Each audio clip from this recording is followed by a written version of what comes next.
Em relação a esse processo direto da Trump Media contra o Alexandre de Moraes, Trump Media e Rumble, como é que você está vendo essa saída? Até agora o ministro Alexandre de Moraes se finge de morto. Aqui no Brasil, colocaram o assunto assim, o Superior Tribunal de Justiça, a Justiça Brasileira coloca assim o assunto em ritmo de pá de cal. Não vamos tratar, vamos fingir que não existe. Qual é o procedimento norte-americano para esse tipo de caso? Quem ignora a Justiça americana, o que acontece? Qual é o procedimento? Aqui vale até uma explicação um pouco mais direta, Serrão, só para o pessoal entender por quê. Como assim? Todo mundo sabe onde o ministro está? Todo mundo sabe que ele está no STF? Como que funciona isso? Deixa a gente explicar bem rapidamente como que funciona. Quando um indivíduo, um cidadão brasileiro que reside no Brasil, está sendo processado aqui nos Estados Unidos, ele se torna réu, ele precisa ser citado pela justiça americana, ou seja, ele precisa receber uma correspondência oficial dizendo, olha, você está respondendo a um processo aqui nos Estados Unidos, está sendo acusado disso, você tem o direito a se defender. A justiça americana precisa fazer isso. Só que se o indivíduo não está dentro do território americano, está em outro país, a justiça americana não tem competência para citar ele, ou seja, ela não pode infringir o território de outro país. A justiça americana não tem essa autoridade, para simplificar, de chegar lá no endereço brasileiro com o oficial de justiça americana e falar, olha só, você está sendo citado a um processo para você responder como réu lá nos Estados Unidos. Isso não acontece. Como que os países resolvem essa questão? Que aí sim é soberania territorial, né? Cada país tem a sua soberania territorial, inclusive em relação à jurisdição, à competência jurisdicional da justiça daquele país. Ela envia o que a gente chama de carta rogatória ao tribunal competente do país onde aquele indivíduo reside. Como que funciona isso? A justiça americana manda uma carta rogatória, que no caso brasileiro é de competência do Tribunal de Justiça, não necessariamente do STF, mas sim do STJ, o Superior Tribunal de Justiça, que é responsável por receber essa carta rogatória e citar aquele indivíduo que de fato mora no Brasil. É um processo lento, é um processo demorado de fato, mas que nesse caso específico do Moraes tem um ingrediente a mais, que é a falta do interesse dos próprios ministros do STJ em citar o ministro. É óbvio que vai haver uma proteção jurisdicional ali para que essa citação nunca chegue no Alexandre de Moraes.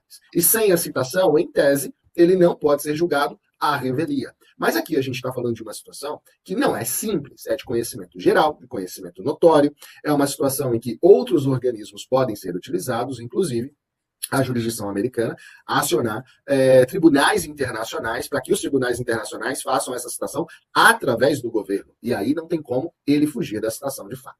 Existem caminhos, porém esses caminhos são burocráticos, esses caminhos são demorados e, obviamente, conhecendo todo esse arcabouço jurídico, o ministro e todo o aparato que o defende vai utilizar todos os recursos para evitar o máximo possível. Falar que ele não vai responder, que ele vai sair impune, só se houver uma desistência de fato desse processo por parte do presidente Donald Trump. Até onde nos sinaliza, isso não está em negociação. Aí a gente já está falando de interesse particular do presidente, não necessariamente de interesse de Estado dos Estados Unidos. Então, não me parece que isso está também na mesa para negociação, ou seja, a retirada desse processo contra Alexandre de Moraes. Mas a gente precisa acompanhar os próximos passos. Há sim formas de citá-lo, porém são burocráticas, são demoradas, e a gente tem que esperar para ver qual vai ser a atitude dos advogados ali, da Trump Media e do presidente Donald Trump. Legal, vamos colocar no ar agora a cereja do bolo de hoje. O comentário do ministro Alexandre de Moraes sobre a decisão do Trump. Olha o que ele mandou de mensagem num evento que ele participou. Agradeço ao presidente Lula. Venceu o pragmatismo, é isso? Deixa eu ver aqui direito. O presidente se recorda que em julho e início de agosto, quando o Supremo se reuniu para tratar dessas questões do judiciário brasileiro, pedi ao presidente que não tomasse nenhuma medida contra isso, porque acreditava, como continuei acreditando, que a verdade chegaria às autoridades norte-americanas e apareceria. Foi o que disse o ministro Moraes. Ele acrescentou: com o empenho do presidente Lula e de sua equipe, a verdade prevaleceu. Podemos dizer com satisfação e humildade que houve uma tripla vitória do judiciário brasileiro, que não se rendeu a ameaças e coerções e continuará atuando com imparcialidade da soberania nacional e da democracia. Foi a opinião do ministro Alexandre de Moraes. Como é que você analisa essa visão do Alexandre, já dando assim a entender que Lula teria grande contribuição nessa questão, que a gente já sabe que não foi bem assim que aconteceu, né?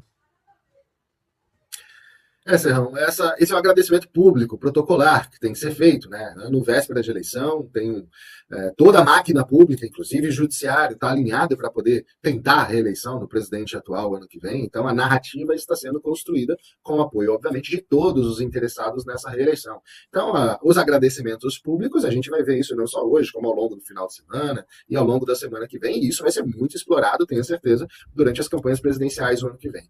Mas eu tenho certeza, eu posso te garantir que os agradecimentos nos bastidores têm outros destinatários. Não é necessariamente o presidente Lula. Dentro dos bastidores, onde a verdade de fato aflora, os agradecimentos têm outros destinos e outros endereços, outros atores que de fato conseguiram toda essa negociação e livraram o ministro Moraes, sua esposa e sua empresa das sanções Magnitsky. Mas isso a gente não vai saber porque não vem a público.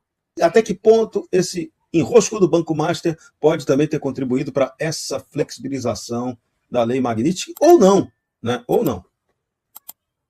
Serrão, acho que não tem ligação direta, a questão do Master não tem ligação em relação à suspensão da Magnitsky, mas tem potencial de ser um dos maiores, se não o maior escândalo de corrupção recente, em termos de número de autoridades envolvidas. Porque se a gente volta no Mensalão e Petrolão, isso ficou bastante limitado ao Legislativo, com a atuação de alguns do Executivo, mas ficou entre os dois poderes.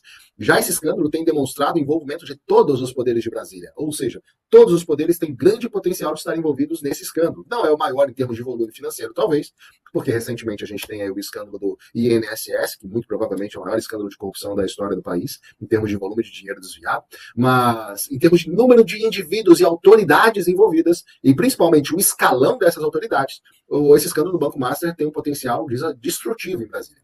Justamente por isso, a gente pode esperar todo e qualquer tipo de defesa, principalmente de sigilo, em todas as investigações, em todos os atos, e um lobby e um esforço muito grande de todos os envolvidos em tentar fazer se esquecer essa situação. Em pouco tempo, até mesmo a própria mídia, que apoia bastante o governo, não estará mais falando sobre isso, a gente pode esperar. Eu acredito que será mais um caso, devido ao tamanho do escândalo e aos envolvidos, que vai ser enterrado debaixo dos tapetes de Brasília. Não é o que eu gostaria que acontecesse, muito pelo contrário.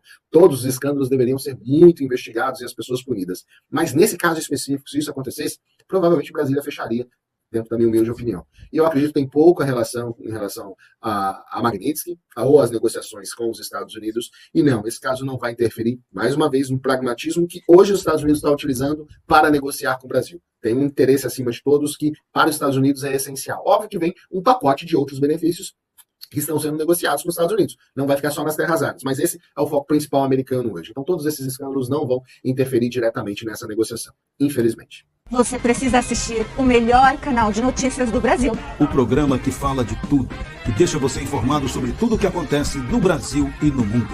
Ao vivo, todos os dias, no YouTube. Clique aqui e se inscreva.